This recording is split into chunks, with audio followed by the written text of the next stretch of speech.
are digging for wisdom.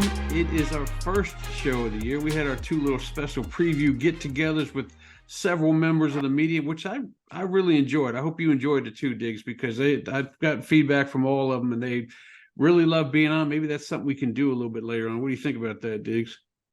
I think that, the more the merrier as far as that goes. And I'm sure you were very happy with it because you could just shut me up. You don't have to worry about having just to deal with me and my verbal abuse of you and your commanders and referencing Sam Howell. And I always feel like I have to be very respectful when we have the great Pat Doney on. So, it's just what we have to do.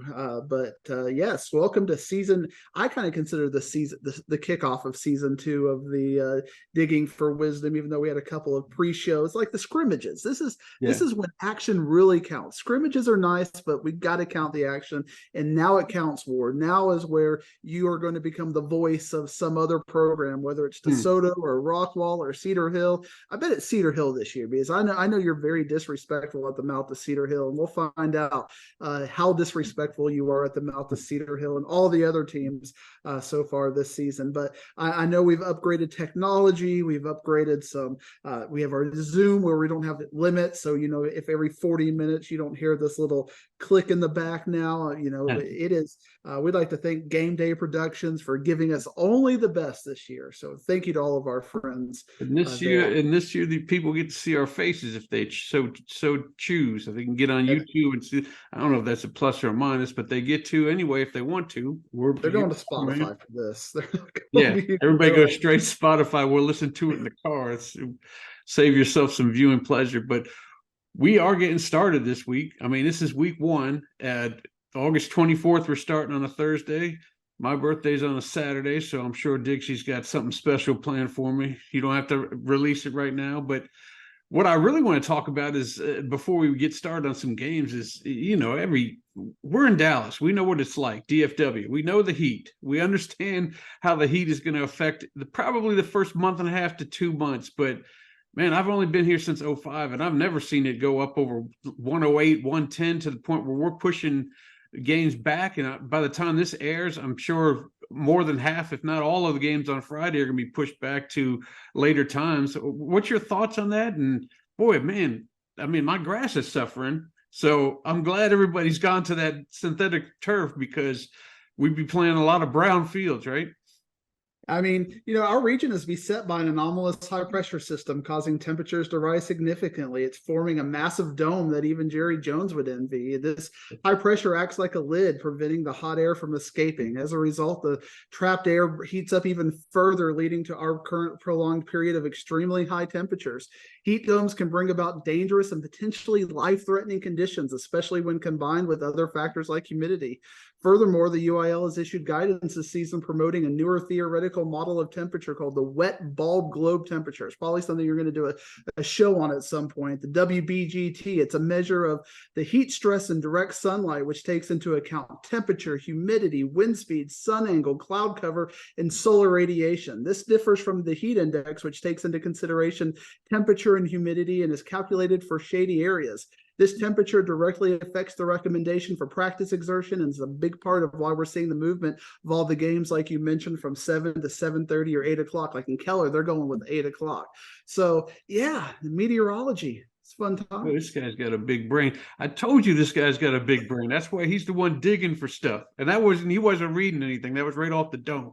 I know you weren't reading nothing, were you? No, I was definitely reading something. I'd like to thank our good friend, because I knew you were going to ask about that, so I prevented a little. I got my friend Kevin Closel, who's a meteorologist at the University of Oklahoma and a friend to Texas high school football. He kind of gives me feedback on weather patterns and whatnot, and I asked him if he would write me up a little something where I could freak you out a little bit. I can't wait to see your face when I was talking about anomalous high pressure systems, because he wrote that for me. So I was surprised. You can clip that. You can clip that out and hashtag meteorology on TikTok. There you go. There you go. There's our promo for this one. Are they going to watch? Because all you're going to be talking about is weather.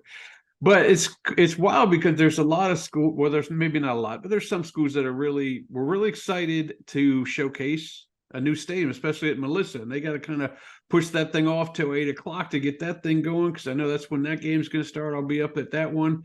I've seen things on Twitter and social media about new half dome, half out in the open practice facilities, which actually look pretty cool. But you brought up a point about, what about the punters? They can only punt the one direction. They punt from the 50 that way, so they don't get blocked by the dome over top of them. But a lot Future of Cowboys, you got to practice with that big jumbotron thing there. You can't kick it too high there. That's true. That's true. But we are heading into some big time games, and these big time games are going to be played out in the heat. I got my little neck fan I'll be bringing out, because I'll be at 4 games this week, and one of them's indoors, so I'll leave that thing in the car when that happens. But the other 3, I'll definitely be putting this thing into use.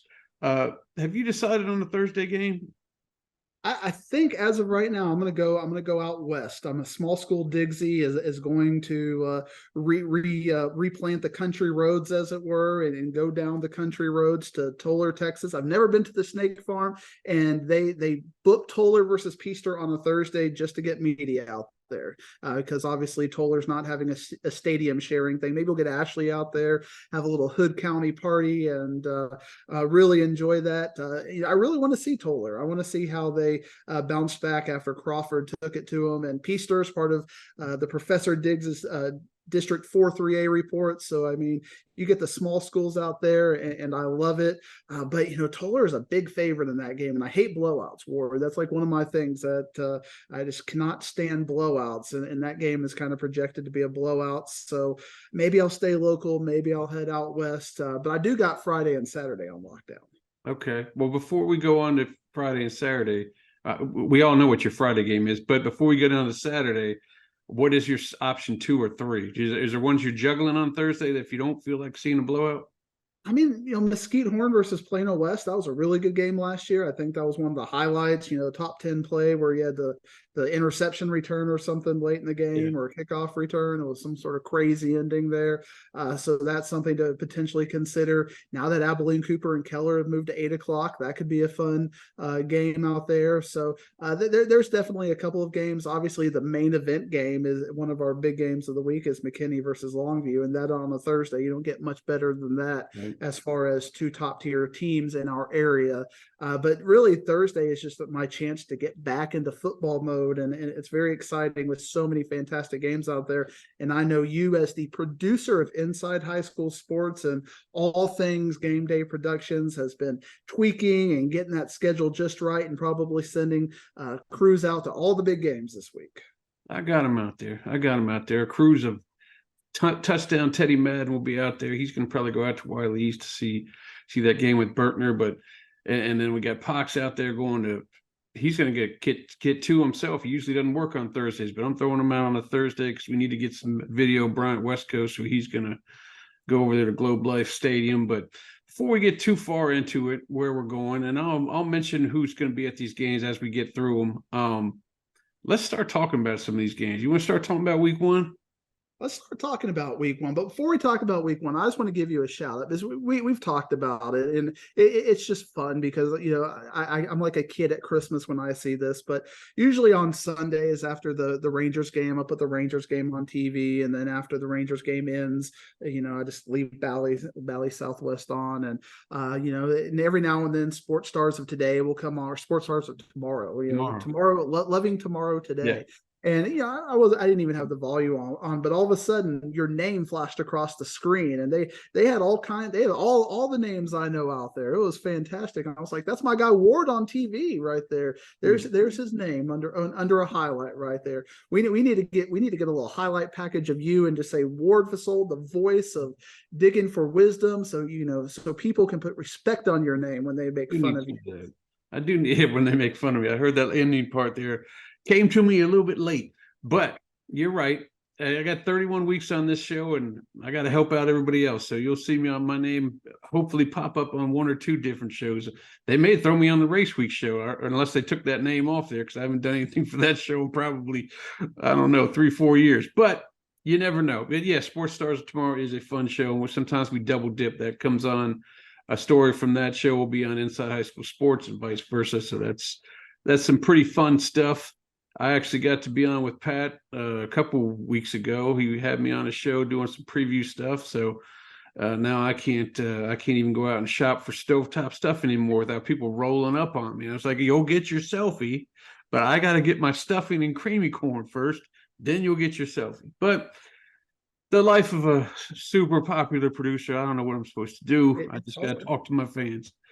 We had a successful first show for in DFW. We had Hoss Haney on there. We had Randy Jackson. If you saw that, boy, that I'd like to get your opinion on that, because I talked to Randy before he went on the air. He was all set to, like he said on the show, he was all set to be playing call-in for an 8th grade team in Fort Worth. And Greenville's like, man, we don't have a coach. And they kind of played him a sob story about the fact that their seniors are going to miss out on a year. And that's the kind of stuff that pulls at his heartstrings. And he immediately came running and said, listen, I may not know these kids' names till week 5, but if they're going to blow their senior season and not have a coach, I'm going to go out there and I'm going to try to change the culture out here and get things going at Greenville. And he's really excited about this. Yeah, absolutely. And, I mean, he's looking great. I mean, you see his like complete transformation. He's lost some weight. I'm not saying he was big or anything, but I mean, he is cut and he looks as great as he's ever looked.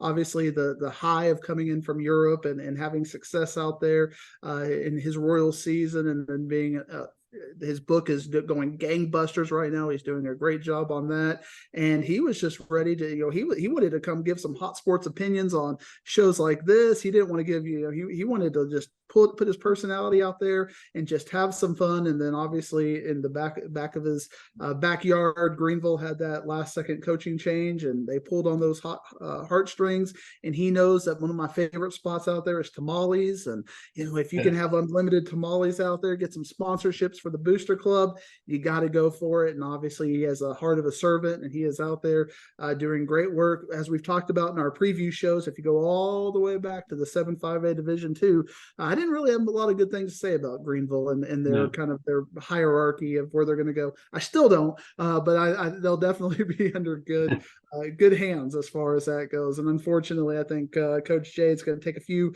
losses this year, but culture is a big thing that he's a part of, and he's definitely laying the foundation for future years. So we'll definitely keep a bigger eye on Greenville now that they have one of the top coaches in the state over there. Yeah, and if anything, we can at least get the arrow trending up. I mean, even if they don't win a bunch in that tough district, because they'll be in there with Melissa and Lovejoy and them. Even if they don't get a bunch of wins there, at least they should be trending up. I mean, he may be good enough for 2 extra wins they didn't expect. Even if he doesn't know the players. Hey, 55, go out there and block somebody. Get out there, 55. Well, let's start in 6A, and let's talk about some of these games that are coming up this week. And let's start with Trinity against Prosper. They play that game at Trinity. So my man James Harris was there last year, but now that's in Prosper, James ain't traveling that far. Even if he does love himself some Trinity, he ain't going that far to go see him play. Talk to me about that game. Do you think Trinity, we talking about arrows trending up, can that team trend up? And which way is Prosper going? Because they're losing a lot of players to the new school out there, and they lost a head coach. Yeah, and we talked about this significantly. I mean, we talk about styles make fights, and this is a game where I'm looking at last year. Prosper was really on the way up, and we had a lot of questions about Trinity, very much kind of the same questions we have right now. And that game was a 1-score game. It was a slugfest, and Prosper had to win it late. When you have Prosper, whose strength of their team is their offensive line, they have a really good offensive line. They've got a new quarterback coming in there. I think they're going to want to compress the game and run the ball significantly. We know what Trinity wants to do. They want to run the game.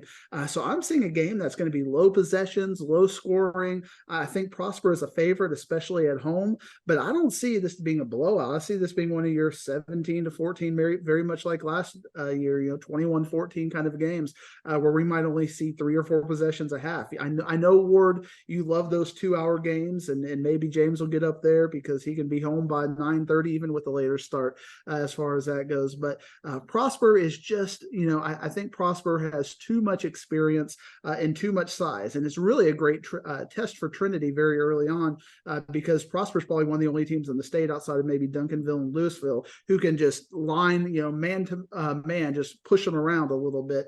And they're going to have to get used to that because as we're going to be talking about as District 3-6A extends and we go on to the regular season and the district title race, North Crowley is kind of the team that everybody is really looking at in 3-6A right now. So this is Trinity's a really good test for them. But Prosper has so many unknowns right now. So it would not, if there was a game to put on upset watch, we don't know about Trinity and we don't know about Prosper. So this is one of those games where, it could be a head scratcher. We might need a couple of weeks to make sense of what we're going to see in this game. But I think Prosper should be a favorite, but low scoring, one score game for me. And a quick one, which is pretty good for fact it's going to be 108, whatever. You want to have a quick game when it gets that hot. And if you have a chance to get some turnovers in that one, that's the one to do it in, because you want to get on a short field, and if points are hard to come by, get them quick. Let's talk about the Tom Landry Classic. We got DeSoto going up against Allen at Eagle Stadium. That is, they played a lot when Kyler Murray was there. They'd play later in the later playoff rounds, but I haven't seen this matchup in a while. And Allen's trying to see what they got at quarterback, while DeSoto they know what they got on both sides of the ball. But we know what DeSoto had on both sides of the ball last year, and this is what got you in trouble, because we kept being skeptical of them because those kids never came out to play until Denton Guyer. That's the time that they finally came out and played and showed us their potential was against Denton Guyer, and then they had the trajectory upward for the state championship. DeSoto, for me, even though they've had success in 7-on-7, is a notorious slow starter, and Allen is a tough team to go in there and win that game. You got that college atmosphere, regardless of Allen's success or failure, as far as if they're going to be great or not, the community is going to give them support, at least in week one, as we're figuring things out. I know last year when we were talking about this, you told me that John Bosco was just going to go up there and rip them a new one, and sure enough, they did. But with this, I have a feeling we're going to get a very close competitive game. Obviously, DeSoto is the favorite for a while, but I don't think I think a lot of people in DeSoto think they're going to go in there and they're just going to beat up on Allen, and we're going to see like a John Bosco, like 45-14 kind of a score, and DeSoto's going to flex their muscles.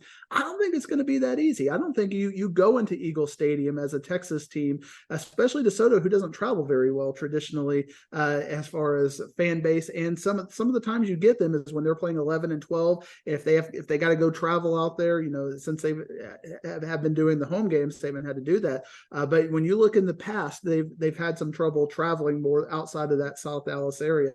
So I think DeSoto, for me, I'm not going to full on put this on upset watch, but I don't think they're going to go in there and just completely destroy Allen either. I think DeSoto 7 to 10 points, a very back and forth game, a fun game to watch. But I think DeSoto, week one, I'm not sold on their ability to come out and be strong. And I don't think they have another game until they play South Oak Cliff. Because they only have two non-district games. I think they got skipped a game that because they couldn't find scheduling. Because I think last year they played some team out of state. Florida team, yeah, they played that St. Francis out of Maryland at one point, and yeah, it's been hard for DeSoto and Duncanville to get their non-district. Of course, Sac will play anybody, and because they know what they're going to get during the regular season.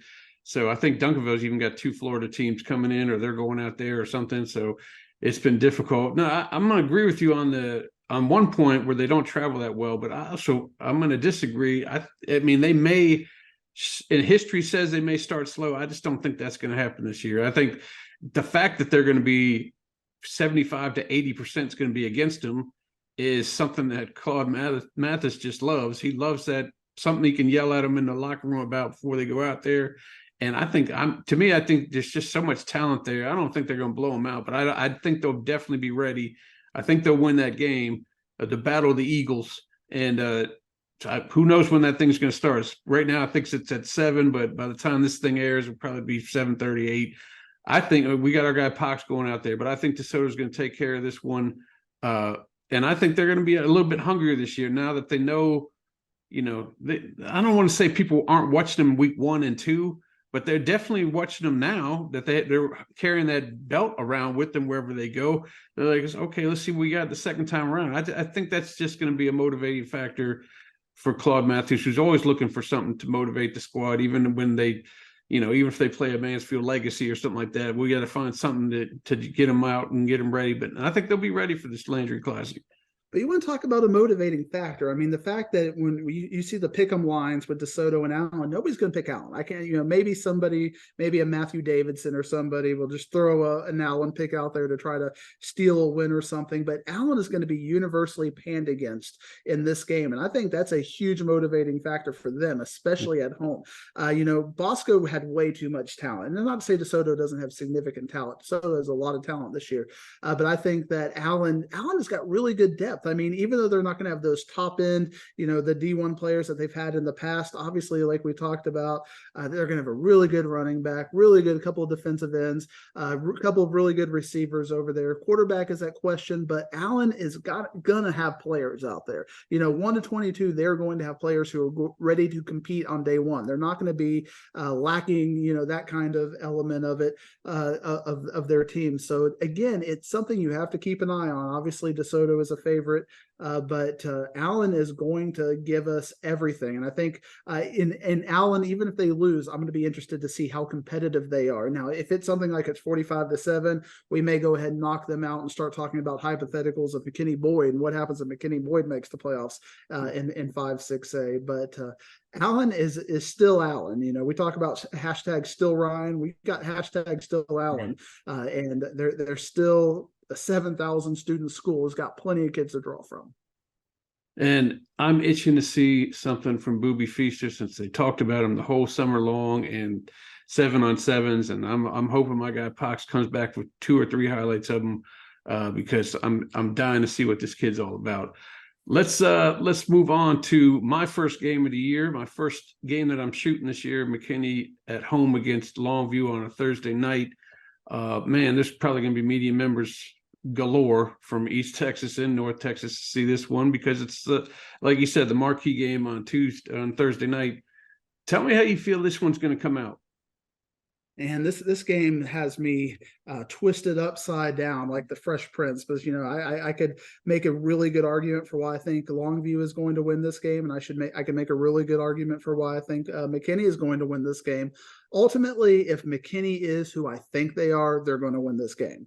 And if McKinney is a top 5 team who can be competitive in Region 1, who's ready to take that next step, they should have the depth. They have the skill players. If we're matching them up, they match up very well against Longview. They should win this game. Longview, for me, one of the biggest question marks they have is at quarterback, and that's a question mark that McKinney had, but I feel like they answered in the offseason as far as getting transfers and whatnot. But McKinney is just so loaded, and you're going to see so many D1 skill position players out there. I remember McKinney playing Temple last year on Saturday, and that game was a very boring game, a very just back and forth field possession kind of a game. And I think I don't think this is going to be a fun game. So by the way, I think you're going to be a little bit bored down there. You're going to be seeing a lot of punting going back and forth, maybe 1 or 2 big plays, which will take it out. I don't think we're going to see a 41-38 kind of an explosive fest. But I think McKinney is tough enough. They have this game on the radar. This is their proving ground game.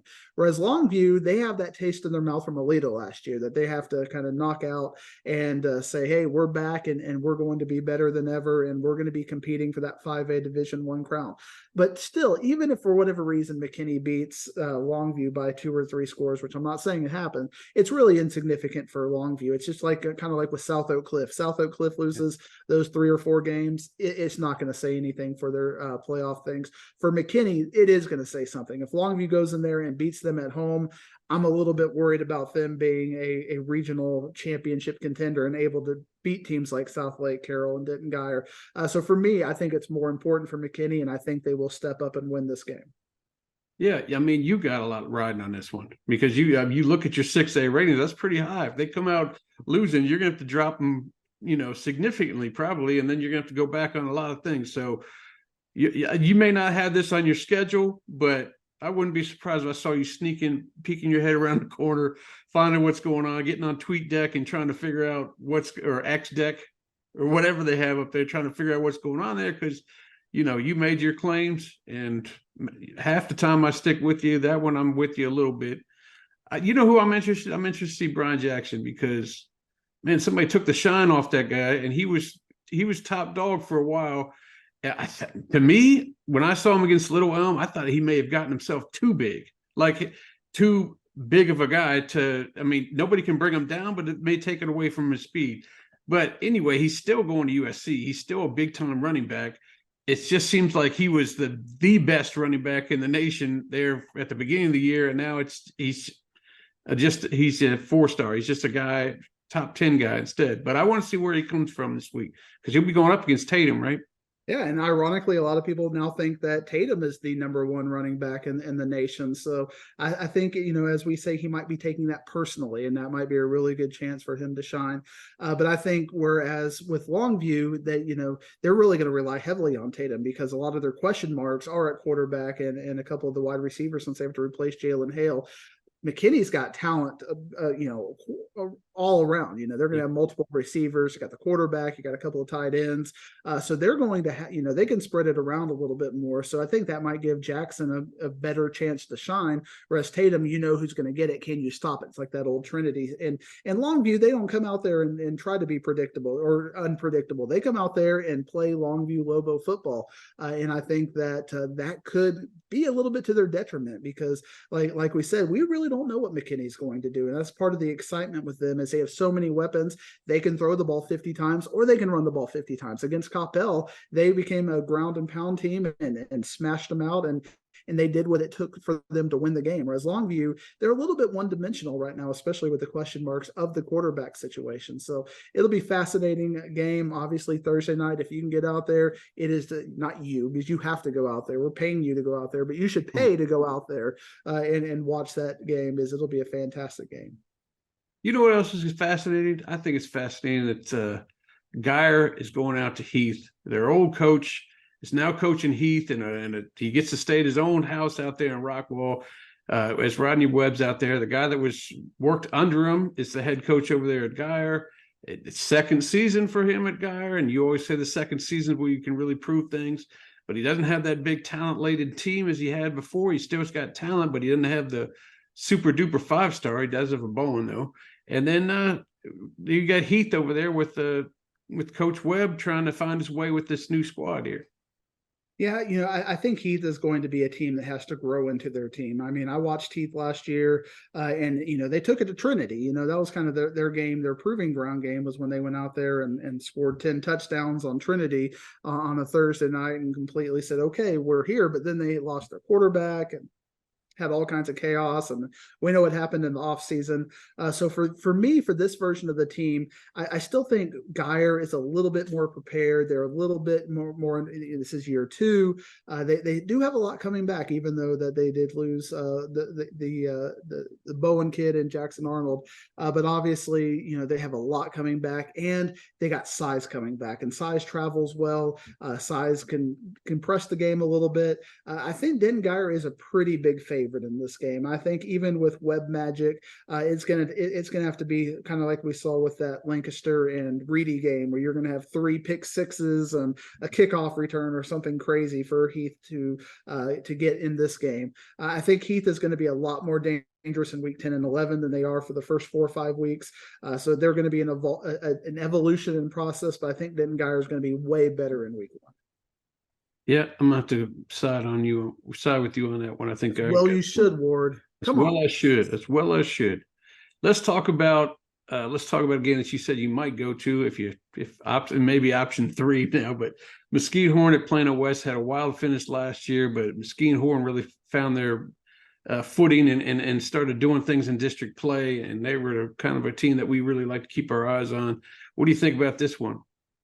I think this has the potential to be kind of a blowout game. Plano West, we talked about it in our District 6A district breakdown that we're just very curious. Obviously, they graduated heavy, and the players that they have come back, I think they're probably, with Flower Mound, one of the better coach teams in 6A as far as understanding the expectations. I mean, we've seen a slew of new coaches in 6A over the last little bit. You've got Flower Mound, Louisville, and Plano West that have really had the old guard with the coach coaches and have that consistency there. Everybody else is figuring out either year one or year two of a system. So you've got that consistency with Plano West, even though you may not have the talent. But Mesquite Horn, I just think the talent disparity between Mesquite Horn and Plano West is going to be too significant. I think Mesquite Horn is going to get big plays. That's what Plano West is going to have to do. If they can limit the big plays, they have a chance, because I think early in the season, Mesquite Horn may make some mistakes, may be a little bit turnover prone, but how are you going to deal with that speed? How are you going to deal with the fact that they've got the two quarterbacks,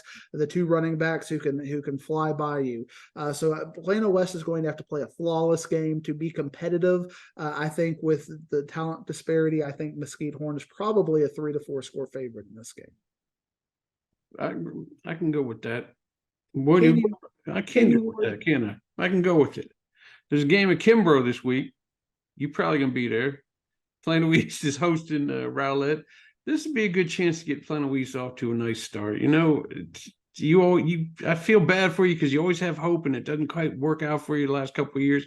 This time is a good time to get them started. They got a Division I quarterback out there that's getting a lot of kind of pub out there. You get a nice game against Rowlett, a game they probably should win at home. What's your thoughts on this one, and what are you going to be looking for as not just an analyst for us, but as a fan of the team?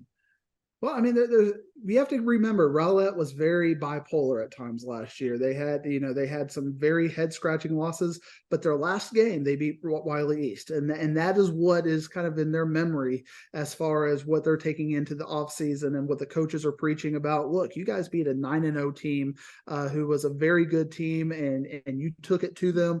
You played a physical kind of a style. Rowlett's got 2 D1 linemen. They've got a really good wide receiver. They do have some question marks at some of the skill players, but they're going to be a very physical team, and they're definitely a team you just can't look past. If Plano East goes in there, you've talked about a couple of quarterbacks that when you're watching football, Noah Lugo and Drew DeVilliers and a couple others, you got to see the turnovers kind of decrease when it comes to that. And Plano East has not done well in winning the turnover battle the last couple of years, and a lot of the interceptions are not necessarily Drew's fault. At the Highland Park scrimmage, you saw a perfect, what I call the DAC interception, where a wide receiver just drops it and it falls into a Highland Park DB's hand, and off you go. And whose fault is that on the statistics? It falls to the quarterback, and that's really the weakest part of Plano East is going to be the wide receiver core. They graduated heavy on wide receiver, and they have a lot of questions there.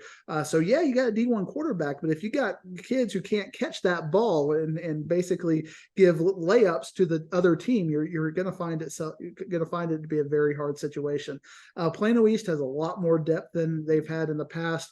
Plano East JV completely destroyed Rowlett last year. I think Plano East is probably a 1-2 score favorite in this game. What I'll be looking for them is how their running game progresses, how the penalties go, because Plano East has gotten better in the last couple of years at penalties, and that's something they have to play disciplined football, and that's really what Coach Benedetto feasted on at Woodrow Wilson, is executing and playing well. And I got to see a little bit of a peek of that against Highland Park. They played as disciplined as Highland Park does, and that's a compliment to them. And obviously Highland Park plays at a very high level early in the season.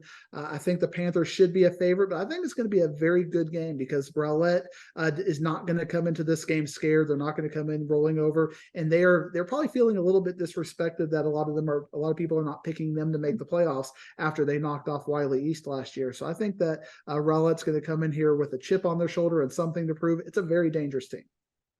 Well, you brought up Drew and the fact that if you don't have receivers, you can't really put up numbers and be seen like that. It immediately made me think of Seth Russell over at Garland. I didn't realize he was as good as he was until he got down to Baylor, because he wasn't really throwing that much or had that many receivers out there, but he ended up being a starter for Baylor for a year at least. And that was a nice little comparison I like to throw out there to you, Diggs. You can throw it away if you want, but that's what I'm going to do. Quality, or like a little Sam Howell comparison. When you lose your big receivers over there, people can go down. Let's take it to the big time then. Let's talk about the Commanders. All right, we got a game right outside. Left hand up. You're going to be a part of this squad at some point. Once we settle on a real name, I'm going to send you a hat. But until if I send you one of these W hats, people just think you work at Walgreens. All right, let's talk about Marcus hosting Highland Park.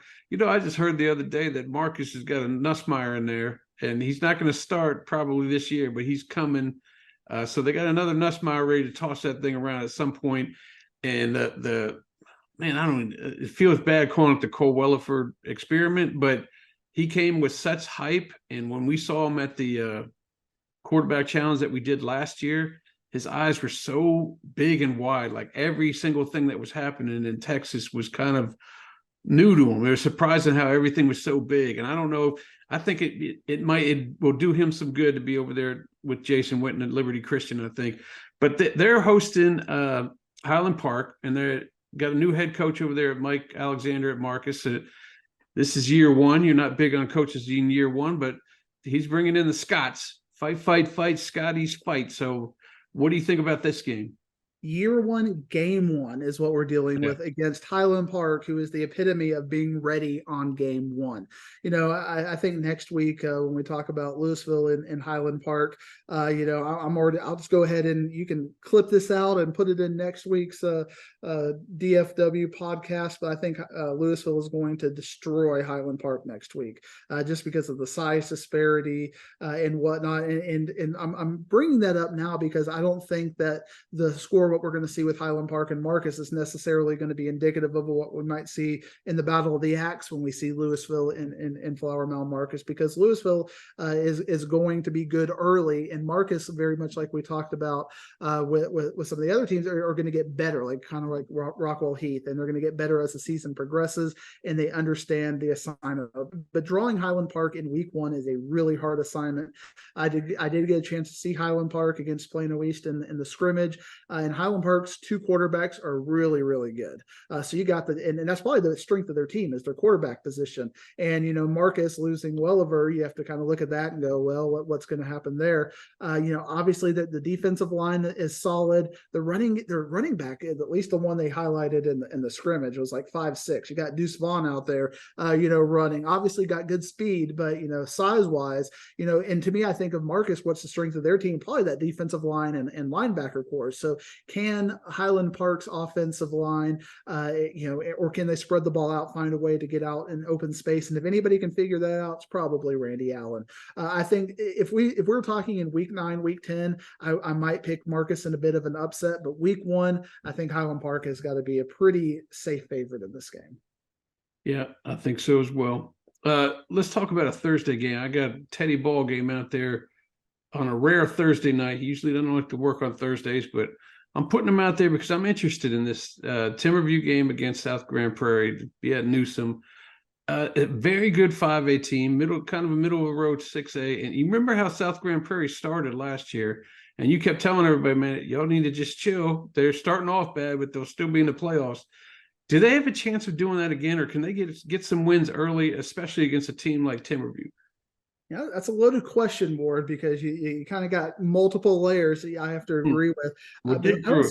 I don't see South Grand Prairie winning any of the games that they lost last year. And I also don't think they're going to be as good as they were last year. But at the same time, as we talked about in our 8-6A district breakdown, this whole district is down, from top to bottom. I got a chance to see Arlington Lamar against Saxe, and Arlington Lamar might be one of our surprise teams that we're going to talk about. From what I remember coming back from South Grand Prairie and what I saw with Arlington Lamar might be good enough to get number 2 in this district. I don't think they're quite at Arlington Martin level yet, but again, very brief snapshots of these teams. I think South Grand Prairie has earned the right to be number 2 in District 8-6A, but Mansfield Timberview is just going to have too much size and too much running game. I think Timberview is probably a good 2 to 3 score favorite in this game. And we're going to be looking at South Grand Prairie because are their young kids going to be able to compete at a high level against teams like Timberview? And we're going to have this 4-week window where we're going to get an opportunity to see, kind of like we're going to see with Cedar Hill and some of these other teams and South Oak Cliff who are playing these killer schedules. But I don't see South Grand Prairie, beating Coppell or Rockwall or any of the teams that they played last year and lost. So I think Timberview is going to take it to them early in this game. And I think that they're going to take care of business. So my apologies to your guy out there. I don't think he's going to be seeing a competitive game. Well, Teddy, that's all right. He's used to that. Ted's used to that. I put him on games that I know be a little suspect, but I thought this one might be pretty good. We'll see. It's a nice little Thursday night game. You say 8-6A is down. Is this a chance that Arlington can make some moves and push their stuff up into number 2? I know you were talking about Lamar, but Arlington's playing Mesquite. Now, this has nothing to do with the playoffs, but both of these teams, when they get into district play, they're really going to try to battle to get into that postseason. They're to me, they're both kind of borderlines, either 5 or 4, or every team battles to get in the playoffs. What are you talking about? You can go with your generic cliches out there. They're going to one play at a time, Ward. We're just going to one take play at a time. Well, listen, Duncanville didn't have to battle too hard to make it to the playoffs. They're in just on talent alone. But these two teams are going to be battling for, they're either in or out. It's one of those deals where it's right down to the wire there with those two, and maybe they can show us something in this game against each other. This is one of those games that it's a head scratcher for me because, I would default to thinking Arlington is a little bit of a better team, but we know they lost their quarterback, Sam Semi, and a lot of people are, I'm starting to see articles come out about Mesquite High and they're being underrated, and they've got really good talent. And I've heard some internal turmoil over at Arlington that, a couple people have quit the team, or, you're just not going to get the Arlington you were expecting on paper. Maybe in May when you're looking at after spring practice, it's not the same team over there. So they're a little bit down. I'm a little bit soured on Mesquite High. I think Tyler Legacy has been my team that I'm looking at for number 4, and I think Roy City is a pretty solid number 5. So I've got Mesquite at number 6 in that district right now, and they're feeling very disrespected with some of their top line talent. So this is a game that I'm going to be very interested in really reading the box score and learning from, because these are two teams that have a lot of question marks that I need to learn about and figure out, what is their true trajectory. You asked the question, is Arlington a dangerous team in 8-6A? Right now, I feel like they might be the team on the outside looking in. Bowie is a team I think is on the rise, and Arlington Lamar, from what I saw in a very brief 90-minute scrimmage, is a team I think is on the rise. But you know what happens, Ward, that you get these rumors put in your head and you start to sour on a team. And remember, Arlington gave North Crowley everything they wanted last year, and we're going to get a chance to see that. So Arlington might be feeling like, feeling a little disrespected at all this talk and ready to come out and show things and show where they're at. I have this inkling. I just have this nudge that's telling me to pick Mesquite. So I think Mesquite's going to find a way to win this game. But what does that mean? That's what I'm going to have to find out in reading the box scores. Because are we just having two bad teams playing each other and, it just is what it is? Or are we having two really good teams who might have the potential to make playoff runs playing each other? Or do we got two middle of the road teams playing each other? So there's going to be so much in this game that I'm really wanting to learn about with these two teams. And I think that will kind of give insight into the districts based on 8-6A and 10-6A or 10-6A based on how both of these teams do. All right. Well, that's the roundabout way of getting to what I was saying earlier. This is going to tell us what they're going to do in district play. I do feel bad for the Skiers. They just lost their prize receiver over to South Oak Cliff when Elijah Beza moved on. And so that's why I'm going to kind of you gave the inkling to Mesquite. I may give the inkling to Arlington. So we have a little tussle here. Difference of opinion. But continuing in 8-6A, Martin's got their annual game with Lake Travis. At least it seems like an annual game. They're heading down that way with the new coach. Are they going to be able to compete with Lake Travis? And talk to me about first year with new head coach. And you talked about how Marcus brings in Highland Park. Well, he's going down to Lake Travis on the road. Yeah, same problem right here, having to make that really long road trip out there. And Arlington Martin has played Lake Travis well over the last, I think this is the 4th time they played each other, and Martin may have won more than they've lost in this little series. I know they won last year. I think Lake Travis is going to give a little bit of payback this year. I think Lake Travis is going to win this game by 3 or 4 scores, and I think Lake Travis has I'm going to be very interested to see how Martin's offense competes against a really talented and well-coached Lake Travis defense. We may not see Arlington Martin score in this game. I'm a little nervous about that. I think Arlington Martin may get mega beat. If you got Megatron and Transformers, Martin may take the mega beat down on this one. I keep trending down on Martin. The more I learn about them, the more I read about them, the more I see their scrimmage talk and how they did against Trinity and whatnot. I'm very concerned about Arlington Martin this year. And you don't want to go to Lake Travis on a week one if you're unsure about yourself. And with this version of Arlington Martin, I'm very unsure about this team. So I'm going to take Lake Travis big. Yeah, that'll be a tough one. I think they'll score, but yeah, you're right. That's going to be a tough one. The one that I'm really excited about, and I got Ted going to it, is Wiley East hosting Richardson Berkner. Obviously, we got Berkner on the come up. You upset people early in the year with your hype on Berkner, but they got good young players, and the way you test good young players is you throw them on the road against the district champion. And so they got Wiley East, who's got Michael Henderson on defense. He got 7 picks, something like that last year. A couple we brought back for touchdowns. And it's on the road. This is the only reason I'm kind of swaying it towards Wiley East. But what do you think about that game? You know, I mentioned with McKinney and Longview that, you know, and you kind of highlighted it, how I got to put my reputation on the line with that game. You know, I got McKinney number 4, and, you know, a number 4 team in the area should obviously do that. And as you remember my rankings, we had no 9-6A teams in there, but Richardson Berkner made it. So that should let you know who I'm picking right there. Yeah, obviously, exactly. You look at the rankings, and obviously I think Berkner is better than Wiley East. And that's one of the things I had to think about in doing that, because Wiley East could have slotted into that number 25 as well. And if Wiley East beats Richardson Berkner, I can guarantee you Wiley East will be number 25 next week when you check out our Inside High School Sports rankings. But I think Richardson Berkner has way more talent than Wiley East, and I think they have way more depth than Wiley East. Both of them have question marks as far as consistency goes, and obviously you have to, you know, to be the man, you got to beat the man. And Wiley East, when they got hit last year by Rowlett, they folded really quick. I think they were the beneficiary of that really weak schedule, and they got to the 9-0 and were starting to feel good about themselves, and they really weren't that good at that point.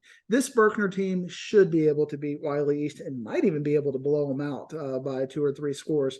Just to be safe, I'll probably take Berkner by a score, but I'll be fascinated. And if I'm wrong on that, maybe Wiley East is better than I've given them credit for, and maybe they do deserve to be in the top 25 and a team that we consider on there. They did slot into the Dallas Morning News as number 20. So Leah, you know, we loved Leah as part of that. Maybe she advocated for Wiley East as far as that goes. But I think Berkner is my special team this year, and I'm taking my Rams. There you go. We'll go out there on a limb. I still say they're young, man. It's great, good talent, but it's young talent. And then on the other hand, Wiley East has got young talent. They're due everything. Got quarterback is up in Purdue now, or Terrell Washington. So I guess they got to fill in that spot as well. So I'm still going to hang with Wiley East in this one. We'll see what happens. Hey, how about an indoor game for the Wizdom this week? I love it. Saturday at the Star, Cedar Hill, Rockwall. I'll get to see my buddy Olivia, because she said she's going to come out to that game, give her a sniff around, see if Cedar Hill's on the come up or what's going on, because she took a beating last year with that 2-8 season. What do you think about this one? Hopefully it'll be closer, because Rockwall really stomped them out last year, especially in the second half. What do you think about this one? I think I'll come down and maybe bring you some rosters. I'm thinking about going to this game. All right, I like Saturday. And you were so kind last year at my Texas High School Coaching Association Sports Writer Banquet, and being generous with my kids and their birthday, bringing, you know, bottled waters and coffee. Some coffee. So hopefully I can bring you whatever the Star has from the press box as nothing. a token gift of my appreciation for you. This is a game very, you know, I almost want to just cut everything I said about Arlington and Mesquite and put that in here, because I think both of these teams, it's going to tell us a lot about their teams. But, you know, it might take another week or two of calibration for that to really factor in. I was a big topic on Facebook on one of the high school football groups is Cedar Hill and South Oak Cliff and Flower Mound, your Jaguars, scrimmaged. And Cedar Hill was very competitive in that scrimmage against South Oak Cliff. and much better than Flower Mound, by the way. So sorry about that. Although everybody was very complimentary about Flower Mound's size. So, you got the Evers kid you put him on the line and, bulk him up, and you never know with them. And obviously Flower Mound's always had really good offensive and defensive lines. And it's just the skill kids this year, I think, that are going to be the question for them. But obviously the coaching, as we talked about with 6-6A, they're right up there. Who's been there longer, Odell or Basil?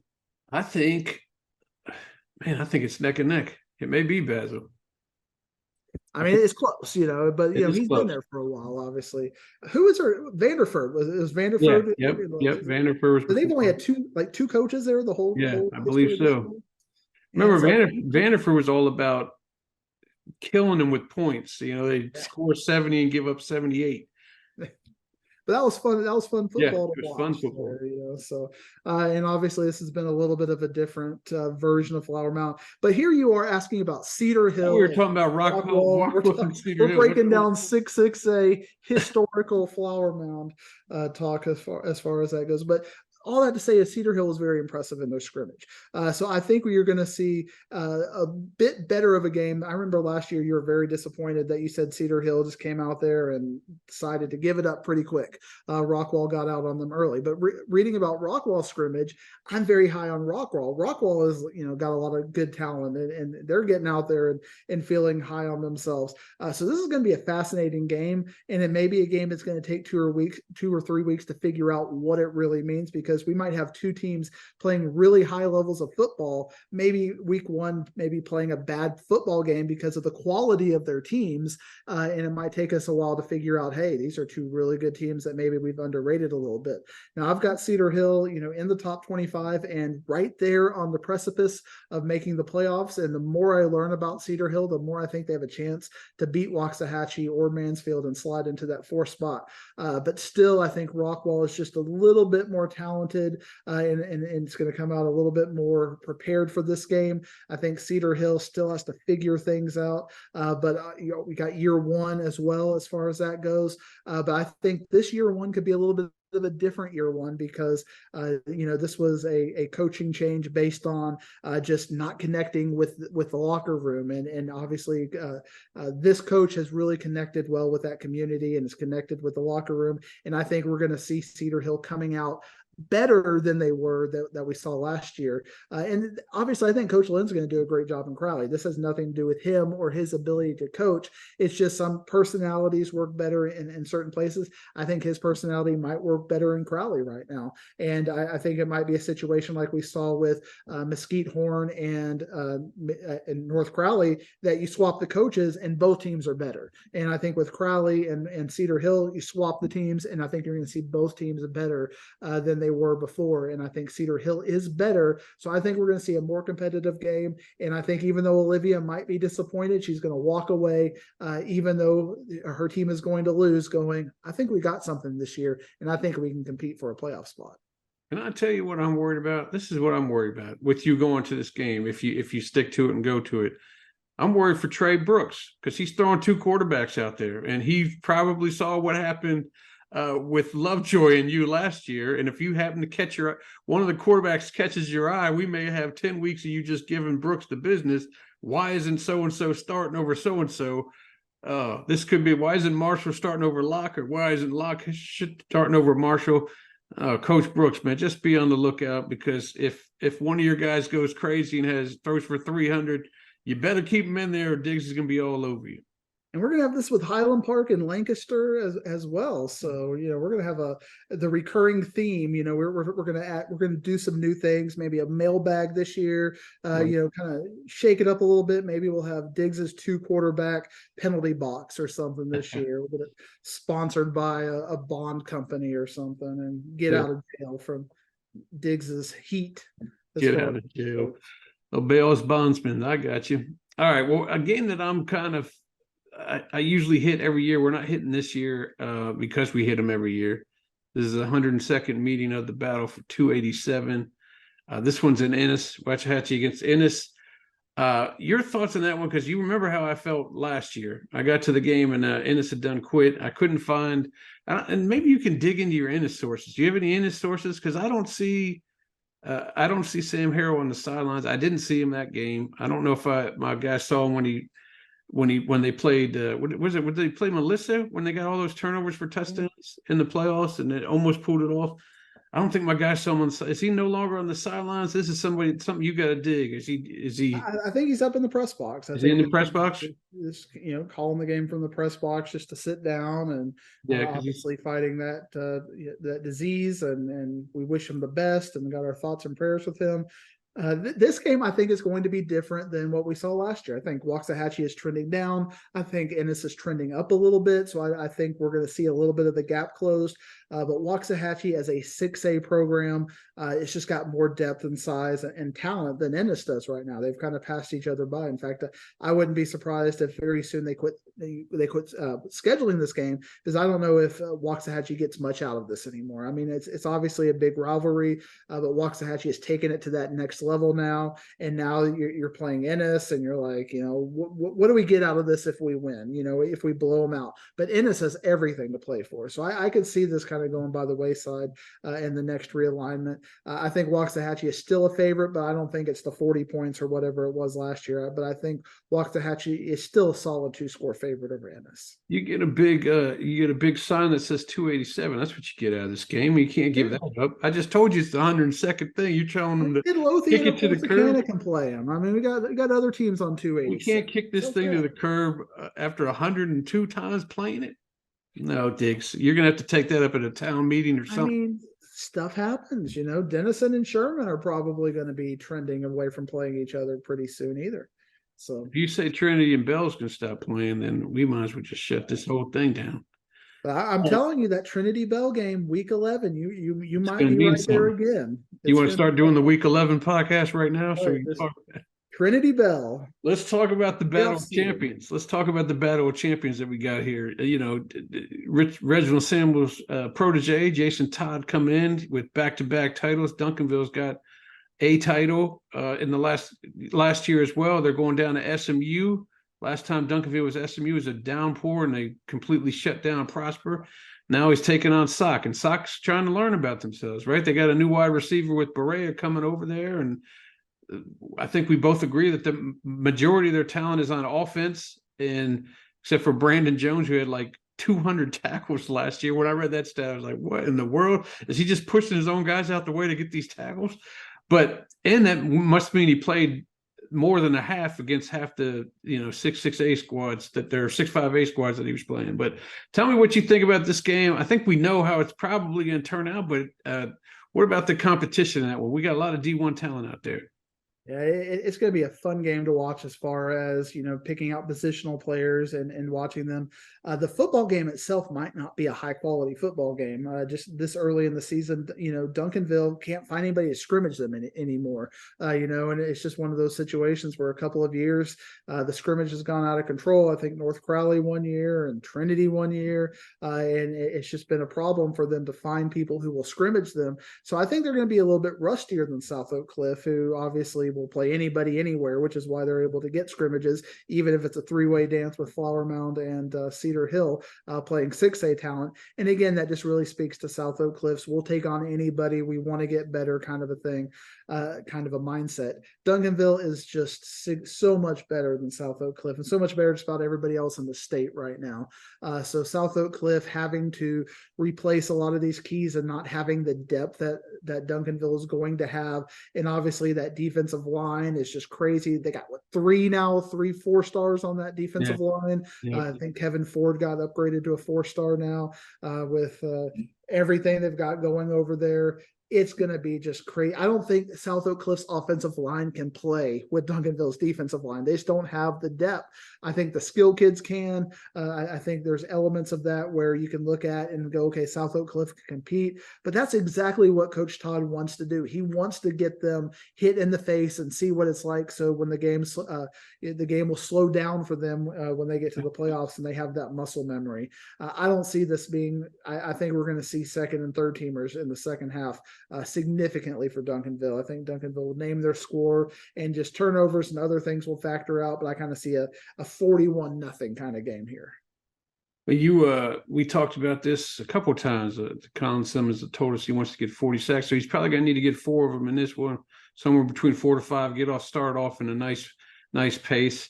He was telling me how he's planning on doing it too. If he sees a double team happen on him, he's just going to push one of these other 4-stars over, and he'll take their spot and get in there and get the sack. So, should be interesting to see what happens in that game. We got another champion playing, Aledo. They got a home game at Tim Buchanan Stadium. They're playing Paris Episcopal, and Aledo's looking to get their licks back. You know, they lost their first 2 games. We forget that because they won 14 in a row. They want to get their licks back against this Episcopal team who has talent. I mean, I was shocked to find out. I mean, I guess I've seen him so much, I forgot that Sawyer Anderson's just a junior.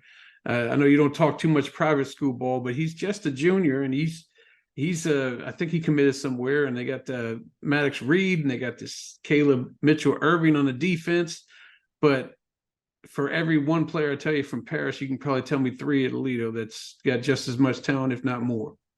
And I think they're a bit on a revenge tour right now, as far as the fact that they didn't like Parrish beating them last year. I know that was kind of a black eye to them and their program.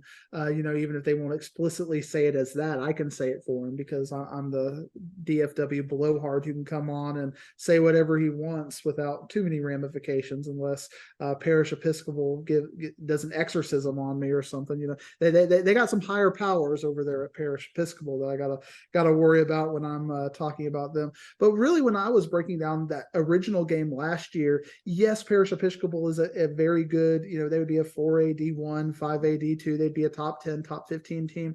But I wasn't super impressed. In that game, they got out big on Aledo, and Aledo roared back in the second half. They just didn't have enough to finish it off. And I think last year, if they would have played that game even 3 weeks later, Aledo would have probably beat Parish Episcopal by a couple of scores. And then that kind of presented itself when South Oak Cliff beat them a couple of weeks later. So I think Aledo is going to manhandle Parish Episcopal. I think they're going to give them a little bit of extra salt on this game, and I think we're going to see like a 35-14 kind of a score. I think Aledo is going to just beat them up and run them out. And 8:00 start at Buchanan Stadium. Is that really, we're going to be talking about opening new stadiums, especially as we go into 5A talk. And do you really want to open up a stadium, the renaming of Buchanan Stadium?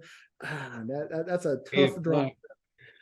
You imagine if I went to that game. It has to be the Brazel Stadium renaming. I don't like that at all. Yeah. Can you imagine if I went to that game at 8 out in Aledo? When would I get back here in Flower Mound?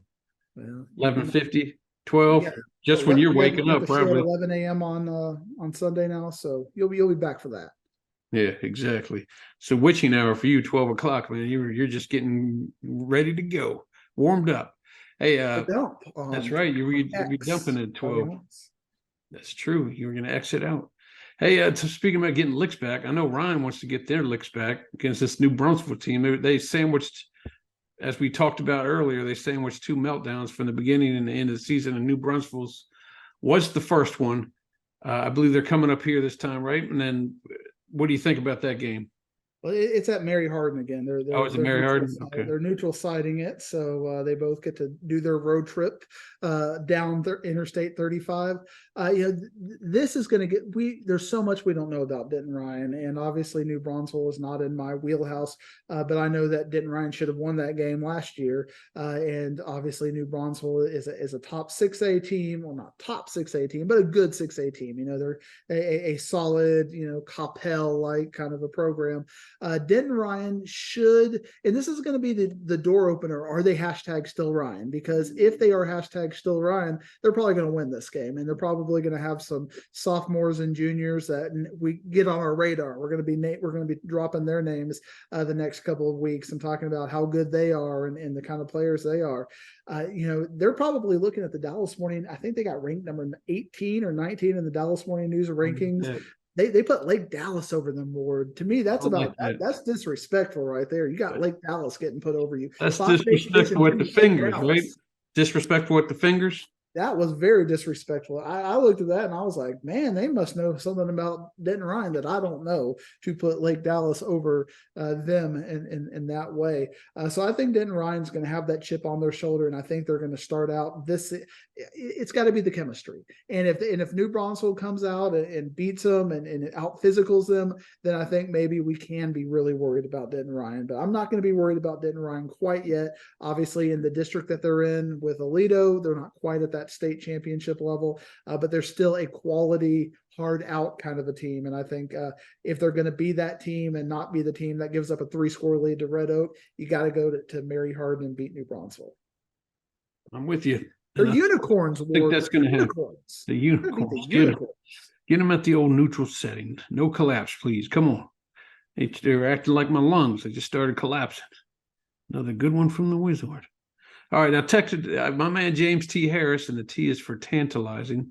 James T. Harris has decided to help me out on a Thursday, and he's going to go see Frisco Wakeland at Grapevine. Wakeland bringing Brennan Meyer, one of our best quarterbacks in the DFW, and he's going down to Grapevine. This should be a pretty decent matchup. I mean, didn't Grapevine take them down? I mean, I forget who you picked last year, and you were wrong. I was wrong about that. I know that. Let's see. I got my score. I picked Wakeland by 12, and they lost by 21. They lost by 21, and it started a good little run there for Grapevine because they went on and took care of their district as well. But I don't see Parker Polk on that sideline. They finally got him out of there. Finally, he's been there for 10 years. Finally threw a diploma at him, told him to beat it. So tell me, what do you think about this year's game, which is going to be down there at Mustang Panther? Yeah, and again, this kind of gets back into I'm going to have to die on my sword kind of a thing. People have been giving me grief about picking Reedy to not even make the playoffs, and I'm getting shot all kinds of footage of them beating up Hebron at their scrimmage. And Hebron and Reedy scrimmage each other. Like, you think this team that's manhandling Hebron is going to not make the playoffs? Ha ha ha! Diggs, you're an idiot. At least they do it privately, and they're not publicly calling me out about that. But if Wakeland is the kind of team that I think is just right under Frisco Lone Star, got to beat Grapevine. You got to beat a Grapevine team that's got a new coach and is trying to figure out their identity. And I think Wakeland, after last year, that up and down, the fact that they lost to Sherman and beat Lone Star or whatever, just the craziness of Wakeland's season last year, you got to start out on a better foot, and they got to beat Grapevine. I thought they needed to beat Grapevine last year, and Grapevine, gave them the business. So obviously, I think that there's going to be a little bit of a revenge factor and a memory factor. It's not, Brendan Meyer's not going to have to think back too long to remember this Grapevine squad, and I think they're going to take care of business this year, just because of the newness of Grapevine. Grapevine's they graduated a big senior class, and Wakeland's just got a lot more coming back. So I think the comfort level is going to be there for those Wolverines, and I think they should finally. I picked them by 12 last year. I think I'll stick with that. They're going to win by 12 this year. What else? Just a year off. Say, why don't you drop it down to 10 just to feel a little safer? They're going to go for 2. All right, they'll go for 2. Staying in Frisco, Lone Star, I believe they're traveling out to Texas High, right? They're taking on Texas High. Should be a nice game. If they're traveling out there, it's going to be a nice bus ride for sure. Lone Star is the answer to the trivia question of the last team to beat Highland Park at home. Yeah. I was doing my research on that because I think Louisville is going to be the next team to beat Highland Park at home. You got Louisville stomping them out. I can't wait you got my man Pat nervous because he's going to that game, and he's like, I don't know if I should go no more because Dick says they're going to get stomped out. I said, they're still playing at home, man. I can't see them getting stomped out like that. I mean, it's still Highland Park, and Highland Park beat them last year, so, I mean, they've got Yes, I definitely remember the Lone Star win because Mims got that touchdown right in front of my man Pox. They had Garrett Rango out there. It was a great game. So are they going to do something to Texas High out there? And that speaks, that's kind of a point, like, why are we talking about Lone Star and Highland Park from 2019 or whatever?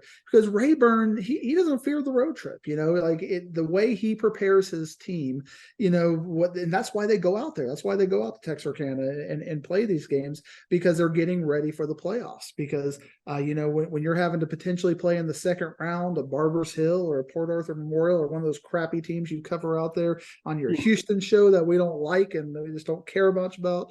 Or I don't even know what is Barber's Hill. Is that like a city? Is that a place? Is that a hill? It's a place. What is Barber's Hill? Is that it's a place? It's a nice little city, and they got a decent quarterback this year. Like, do you get your hair cut at Barber's Hill? Is that what you do at Barber's Hill? Like, what do you do at Barber's Hill? You get haircuts out on top of this big hill. And don't they have like a full name? Isn't it like Mont Bellevue or something? Yeah, Mount Bellevue, Barber's Hill. But let's just stick with Barber's what is Hill. Mont Bellevue and what are all these places? Just relax and please tell me about Lone Star. Is Monte City? Is it like far San Juan Alamo or something? You got all these cities, Mont Bellevue and Barber's Hill and all that. But Frisco Lone Star is going out to Texas High to be ready for that kind of a thing. And Rayburn did the Rayburn magic. I mean, we talk about some of the up and coming coaches, and Rayburn has obviously done a fantastic job at Frisco Lone Star. I mean, the adversity they had to overcome last year, and as competitive as they were in some of those games, we're just years old, they state championship appearances, regional final, state semifinal appearances. I think Lone Star has a really good chance and a really good pedigree to get back there, depending on how the young kids do this year. I think Texas High is obviously, they got upset last year, so they're going to be looking at this as a chance to get back in there. I think was it Terrell that beat them last year? Terrell, yeah, it's the last taste they got in their mouth. And do you know who Texas High's coaches? Who's that? Coach Stanford, who was at? That's right. He was at Marcus. It always comes back to 6-6A Ward. It always comes back to Plano East, really, at the end of the day.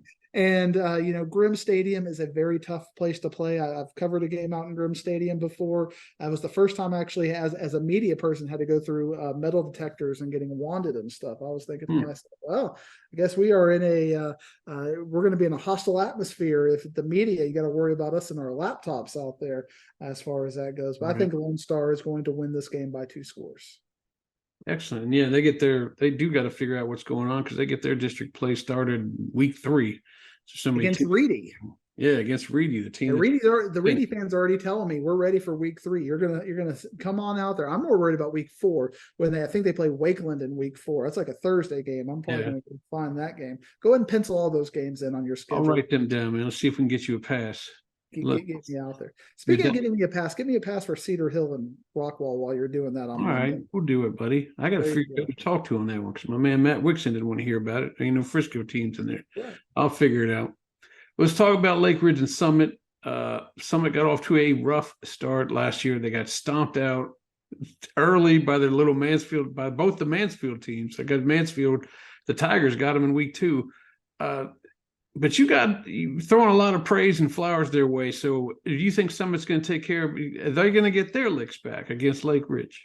I mean, this is one of those, again, we've talked about there's about 5 to 10 games this week that we're going to find out very quickly. Am I right on some of these things, or am I just, embarrassingly wrong? But I mean, we're talking about Mansfield Summit against Lake Ridge. Lake Ridge is 2 classes over Summit and is playing in one of the toughest districts in 6A. With a very experienced quarterback, too. Very experienced. Yeah, Kellen is just absolutely a fantastic quarterback over there for Lake Ridge, and their issue is depth. I think Summit has actually got a little bit more depth, and week 1 is the kind of time to get them because Summit's going to have the fact. Hopefully, they're not dealing with injuries after scrimmaging and off season and whatnot, so they should be theoretically as healthy as they're going to be with their frontline players. Obviously, if they have to lose 2 or 3 players to injuries, that's where Lake Ridge would probably be a little bit better able to overcome that with the 6A depth. But even with that, I mean, there's only 400 students or so between these 2 schools. So even though we're talking about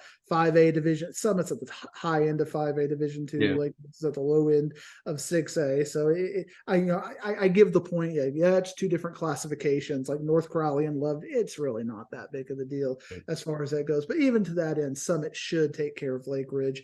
I mean, if Summit is the number 2 team in the area, which I think they are, and I think they're a de facto. Even my boy Matt Stepp, he thinks Mansfield Summit's going to beat South Oak Cliff in the regional finals. So I mean, I'm not the only one who's feeling the Summit love. So the morning news is very disrespectful about Summit. They've got them down there in Denton Ryan range. Don't worry about them. It's Mansfield Summit. You got to worry about Mansfield Summit. And I think they make a statement. I think they win by 2 scores. All right. I think they're going to get their looks back in both those games, but we will see. We'll talk about the Mansfield game next week. This week, let's talk about Denton and Newman Smith. Newman Smith is one of your adopted teams that you're looking. You see them trending up, and you're ready for them to. I can't see you picking Denton in this game. So tell me about how Newman Smith's going to win and why. Were you at that game last year, Ward? The crazy comeback where I Coco was won? not.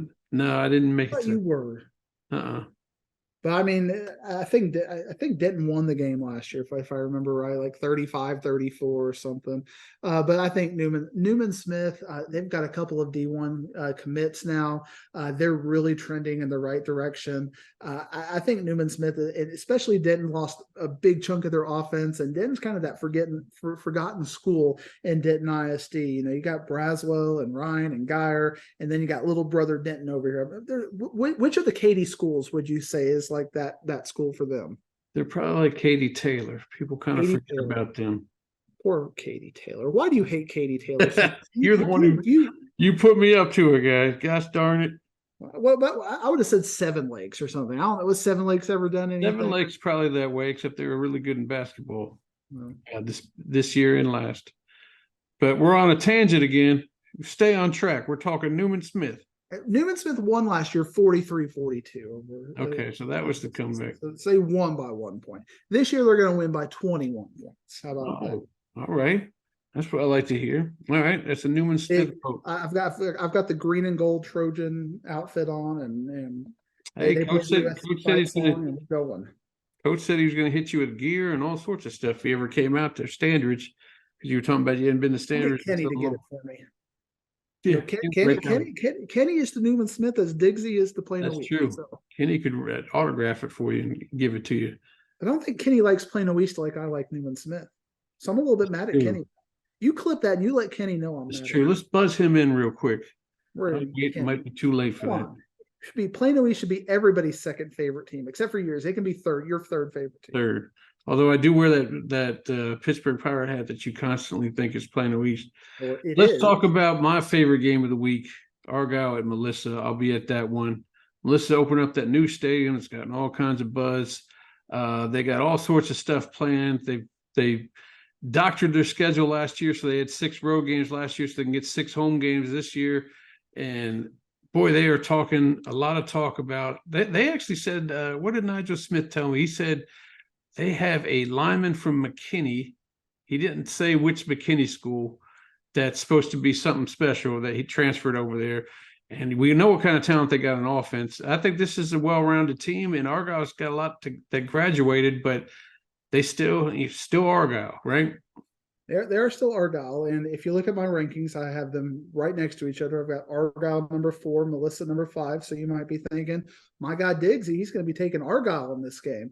You don't open a season, you don't open a stadium and lose. You just can't do that. You cannot open a stadium and lose. If this was at a neutral site place, I'd probably take Argyle. But Melissa at home, brand new stadium, the glitz and glamour, the pressure, getting all of that up there, and I was seeing highlights of the Melissa scrimmage against Anna, and they were handling Anna like maybe Anna is a little bit down the way they were handling them. And I know Dave Campbell has ranked Melissa number 1 in the state of Texas. I disagree with that, but you know what I was seeing in that Anna scrimmage was indicative of a number 1 kind of a team. I don't like to give Dave Campbell's any credit when it comes to rankings. I like my own rankings.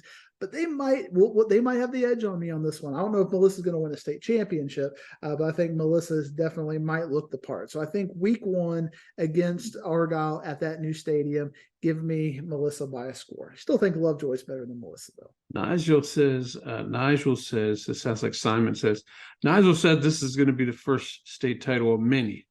So take that, and I don't know where your pipe at. They come up to 6A and they get districted with Allen and them. Enjoy playing Denton Geyer. That is one of many. Well, you said Lovejoy. They got College Station. Talk to me about that game. Lovejoy, I've talked about this ad nauseum about how Peyton Pierce thinks some of the seniors that he didn't think showed the kind of leadership he would have liked have gone, and now they're ready to play some ball here in 2023. Are we going to see a different Lovejoy team, ones that handle their schedule and get to that Melissa game at 9-0 or 8-1? I mean, Lovejoy is playing a very South Oak Cliff-like schedule. You've obviously got Argyle. You've got this College Station team, a team that made it to the state 5A Division I state championship last year, and then you got North Crowley. So they're going to be tested out there. So it's very much like with Brock. What is Brock going to come at? They have got 4 really tough games, and South Oak Cliff, same thing. Cedar Hill. We keep talking about these schedules with really tough teams. I've seen a lot of people are taking College Station, and a lot of people point to what happened last year. College Station lost I think their running back got hurt in preseason right before the season started, so they had to move a receiver over or something, and they had all kinds of chaos. So when Lovejoy thumped them by 4 or 5 scores, a lot of people said that's not indicative of the College Station team that you can come to expect. But when I look at College Station and I look at their roster, obviously their best player that steps out to me, shows out to me. I don't even get that word right. I've used it twice now. Stands out is the correct word. Stands out. It's word salad, Ward. I'm getting to that age where I'm getting that word salad. Arrington Maiden really stands out as the player to kind of keep an eye on. Obviously, a top talented quarterback, and makes that thing go. And then you got Jackson Verdugo at receiver, and a couple of really nice players. And they've got that. They've got all of those things. But Ward, I'm going to give you a little Houston quiz. Who in Region 3 and in Region 4 in the Houston 5A Division I is worth a damn? Like, I mean, in their big picture of their playoff thing, who are they really looking at? Fulshire is the only one that really is worth anything. I mean, you got Fulshire. I'll even throw one at you. Maybe even Manville. Smith Valley, is always been good out there. But you look at that Region 3, and you got Fulshire and Smith Valley. If they can get by them, obviously that 9-5A with the Houston ISD and Galveston team, Galveston Ball, it's there. And then you look at the Region 4, and you look at that, and you're like, okay, well maybe Veterans Memorial or something, or PSJ North, but whoever comes out of Region 3 is going to be a big favorite. So I think people who point to College Station as making the state championship last year, the only thing I look at that and I'm impressed by is the fact that they had 6 weeks of practice, because they got to have 16 games of practice, and Lovejoy only got 12 games of practice since they lost to Lovejoy. That's the only intangible that I'm personally looking at them going to the state championship and going, yeah, that's something you need to really consider. Lovejoy, when you start looking at their roster and you go down their roster versus you go down College Station's roster, obviously you got Peyton Pierce, you got Parker Livingstone, you got Talon McCutcheon, you got the new tight end Bear Tenney. They also got a tight end from Wimberley, Ridge Barker over there. You got Matthew Maynard coming back at running back.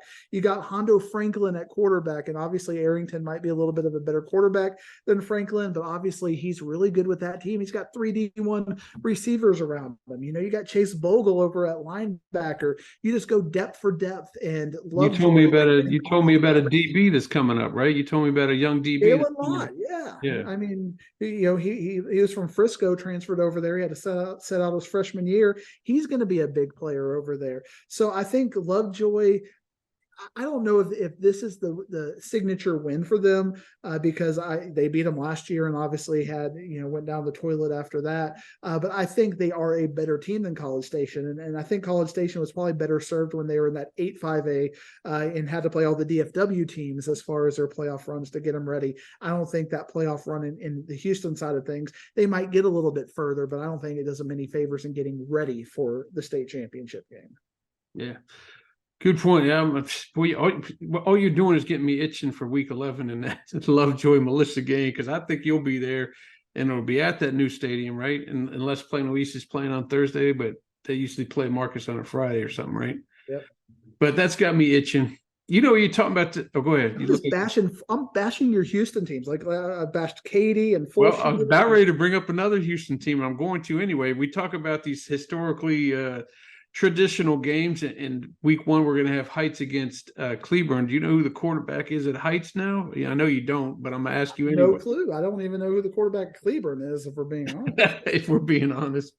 It's Reggie McNeil Jr., man. You remember Reggie McNeil at Texas A&M? His son is just as electrifying. He transferred over to Heights, and they've got all sorts of I mean, they're not going to go too terribly far in the playoffs. They may go around, but they're very excited because he's apparently got the same same kind of moves his father did when him and Vince Young, we used to go back to back. So I'm pretty excited about that.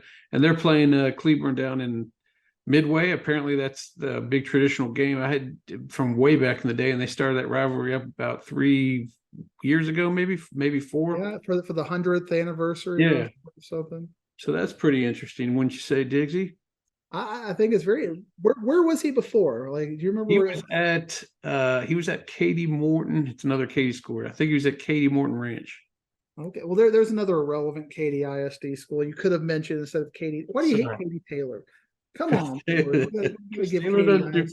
They don't do much in the football field. They had one tremendous offensive lineman that's at A&M right now and is probably going to go to the Olympics for the shot put. But other than that, he was blocking for who? Nobody. Nobody was doing nothing. But, in District 4, 5A, as we talk about with Cleburne, they have a really big uphill battle with Lake Belton and Shoemaker and Midlothian and Red Oak. And I even like the middle of that district with Colleen Ellison and Colleen, and even a Waco team that is getting better. So Cleburne is going to be looking for wins, and I don't think they're going to find it in all the hyped places.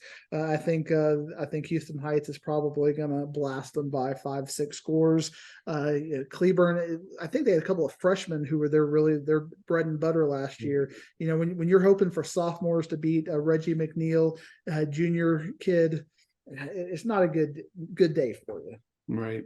And I'm sure you saw Byron Eaton Jr.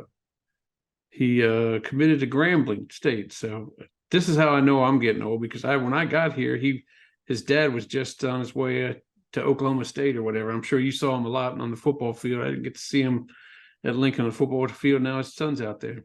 And when they start becoming coaches like Riley Dodge, then you really know and that's definitely wrapping it up. Hey, any other games you want to talk about before we shut this thing down? When I'm looking at some of the games that like I talk about with Arlington and Mesquite and a couple of the where I'm looking at not necessarily who's going to win, but how they're winning. North Crowley just jumps out because they have such a bad non-district schedule until they get Lovejoy. Are they going to finally be the kind of team who can beat a team like Sam Houston 70-0, or are they going to still play around with their food? Because I don't think they beat them very badly last year. So are they going to be that kind of team that finally steps up and says, what, we're a top 5 team in the area? So North Crowley is definitely a team I'm keeping an eye on. Byron Nelson versus Plano. Again, with Byron Nelson, both of these teams, I think Byron Nelson's a pretty clear favorite in this game. But this is the first time that we're going to see Byron Nelson defensively. And Plano has a new coach. So I'm kind of fascinated to see how those two confluences happen. Is Byron Nelson going to be a team that goes out there and can shut down Plano? Or is Plano maybe a little bit more offensively diverse with their new coach over there? And same thing with Northwest Eaton and Braswell. You talked about Lugo and him needing to eliminate turnovers. Well, Braswell had their way with Eaton last year in week 1. So Eaton should be a little bit of a favorite this year, but will they actually take advantage of that? So that's a game I'm going to be a little bit fascinated with. Even in 6-6A, because it always comes back to 6-6A, Fossil Ridge and Flower Mound. What is Flower Mound going to be able to do? What is Fossil Ridge going to do? I don't know what this game is going to tell us much about either team, but I think when we start to put together the pieces of 6-6A and 4-6A, this is going to be a very important game as far as figuring all of that out. Going down to 7-6A, obviously Jesuit and Hebron is going to be a fascinating game. Hebron has so much unproven talent, but they've got really good talent. And Jesuit's kind of got that Highland Park where they start out very well. They're very, very well coached, but then, by the end of the year, they have the beneficiaries of a good district schedule. So they have to take these games against Hebron and Highland Park and Lake Highlands and Berkner and really grow from them to find out where they're going to be. So I'm fascinated with that game. Going down to 5A Division 1, I think Burleson Centennial versus Burleson, trying to figure out what Burleson Centennial is going to do after Philip Hamilton graduated. You talked about Parker Polk. I feel like Hamilton's been there for 8 years as well over at Burleson Centennial. And Burleson with their new coach, we're going to try to find out that. Obviously, Lauren Cherry, our friend over there at Burleson, the director of football operations. I'm always cheering for her. We grew up together at the old coach before you poached me from the old coach. Ward, you're such an evil man for writing that contract the way you did.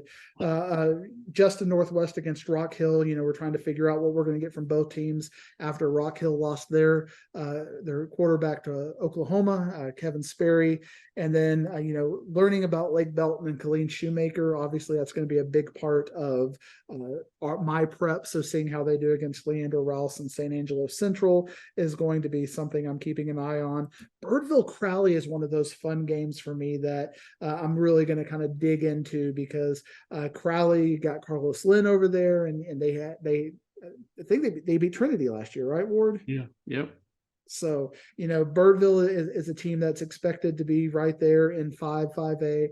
So that's a game I'm fascinated with. A game I'm not fascinated with is Reedy versus Azle, because Azle lost their best running back to Brock. So I think Reedy is going to thump Azle. So don't read into it, Reedy fans. You're going to beat Azle, but don't be adding me on X or Twitter or whatever you want to call it now, just because you beat Azle, because I'm not impressed by that quite yet. McKinney North against Garland. I'll be fascinated with that game to see what McKinney North is able to do and what Garland's able to do. Forney Crandall, the last couple of years, Ward, has been just, must-see TV. So a couple of years ago, I think that game went to triple overtime, and last year, I think they scored over 100 points together. So learning about Forney is going to be a very fun game for me as well. Now I'm going to breathe and ask you, Ward, so you can talk a little bit. Tell us what's coming back on Inside High School Sports. Tell us what we're going to see on the show.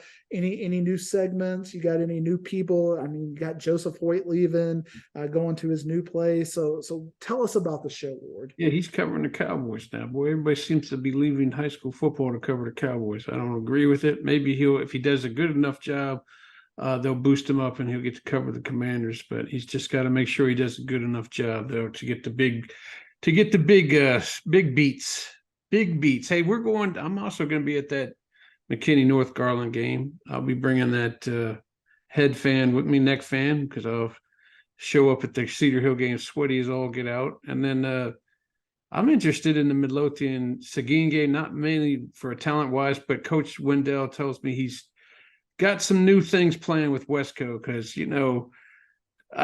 we're doing a story on Westco, which is the reason why we're going there. We need to get some video of them, but it's just going to be interesting. Them running the flex bone, and I'm sure he's got one guy that's going to keep an eye on that defense to make sure they're falling asleep on the flex bone, and then he'll hit 3 or 4 big hits out there to Westco, and I think that'll be interesting. I just want to see how they're going to use him. I got my guy Pox out there. It's an easy Thursday night gig for him, and you mentioned Joe leaving. We got Sean McFarland now. He's our new guy talking next level. So that's going to be, and he did a good job this past week, and he's going to be ready to go again this week. And if I can get him off that Rangers beat a little bit more, maybe we'll hear some more from high school football wise. So he'll be Rangers. Back. We got Cowboys. You got all the beats. He's got all the beats. Leah, who goes and does the Olympics or whatever. Yeah, go see Messi. And sit in line forever to see Messi play FC Dallas. Like in Buffalo, have to go hang out with your old friends out there.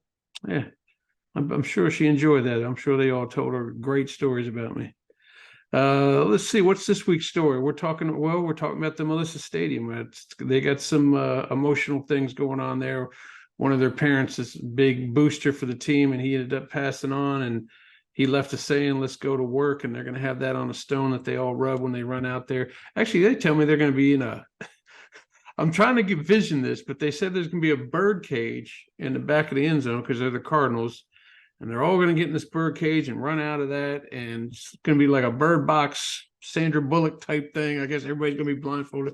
No, I don't know about the blindfolded part, but they're going to be running out of cage, all sorts of tech. They got that rock I told you to rub, and it'll be one of the few stadiums that I don't walk off of and have those little rubber pieces of tire in your shoe, because their synthetic turf has got like wood chips type deal, and it's supposed to keep it.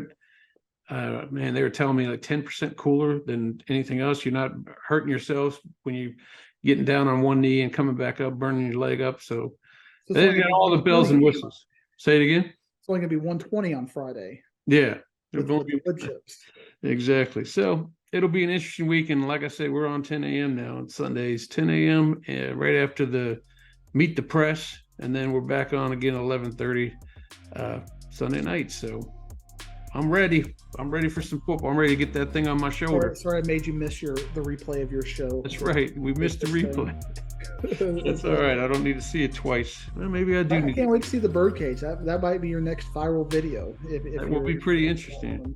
Yeah, can you believe that? Just a basic pan of the phone, and all of a sudden ESPN's calling for it. ESPN. Interesting. You got scoreboard on the kids. What does Beans think about that? He doesn't like it. Bean Boy doesn't like it. He's doing weird dances and stuff with his brother. Nothing. I do this with a phone, and I'm the man. So, like I always tell him, I'm the Wizard. Everybody knows me, and everybody wants to be like me. So whatever that is not going viral either. If anything, they're going to cancel us. All right, that's a wrap on this podcast, Diggs. I'll see you at some games, and we'll do it all again next week. We'll do it next week. We'll see you down the road.